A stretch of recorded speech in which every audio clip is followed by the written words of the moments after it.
নমস্কার বন্ধুরা, ঘরকন্যা রুমার ব্লগে আপনাদের সবাইকে স্বাগতম জানাই। আজ বৃহস্পতিবার, আর বৃহস্পতিবার মানে ঠাকুরের পুজো, অনেক ধোয়া মোছা এগুলো থাকে, যার জন্য পুজোটা একটু সময় লাগে। প্রথমে আমি সব পরিষ্কার মাজা ধোয়া সব করে নিয়েছি। এবার আমি সব জোগাড় করছি, পুজোর আয়োজন করছি। রান্না বান্না আমার অনেক আগেই হয়ে গেছে, কারণ বৃহস্পতিবার তো যদি পুজো দিয়ে রান্না করতে বসতাম তাহলে আমার অনেকটা দেরি হয়ে যেত। বুঝতেই পারছেন আজকে বৃহস্পতিবার, আর বৃহস্পতিবার মানে পুজো একটু সময় লাগবে, তাই জন্য ওদিকটা সেরেই এসেছি। তো আপনারা দেখতে থাকুন আজ আমি কিভাবে পুজো আয়োজন করছি।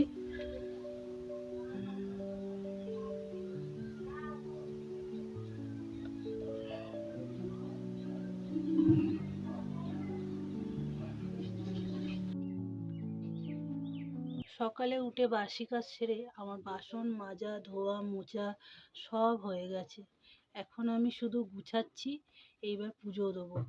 একটু সময় লাগবে, কারণ বৃহস্পতিবার অন্যান্য দিনের তুলনায় বৃহস্পতিবার একটু সময় বেশিই লাগে। আমার মনে হয় প্রত্যেকটা বাড়িতেও বৃহস্পতিবার একটু পুজোর সময়টা বেশিই লাগে। তো আপনারা ধৈর্য রেখে দেখতে থাকুন আমি কিভাবে পুজোটা দিচ্ছি।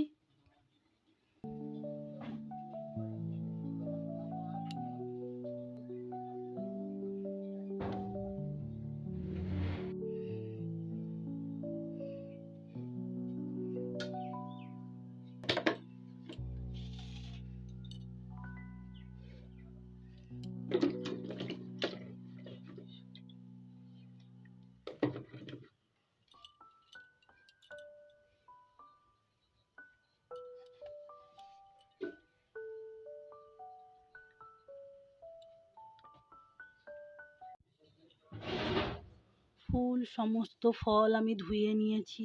এইবারে ফুলের মধ্যে সব চন্দনের ফোঁটা এবং গঙ্গা জল দিয়ে শুদ্ধি করে নেব। এগুলো গুছিয়ে নেওয়ার পর আমি পুজো দিতে বসবো।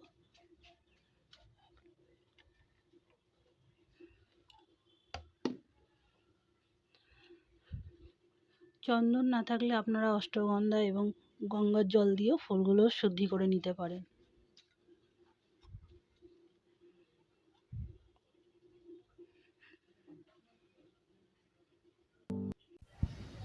ঠাকুরদের স্নান করানো এবং সিংহাসনের জায়গা আগেই আমার পরিষ্কার করা হয়ে গেছে। এই সমস্ত যে গয়নাগুলো দেখছেন এগুলো আমি আগে ধুয়ে পুছে সব শুদ্ধি করে রেখেছি এখানে।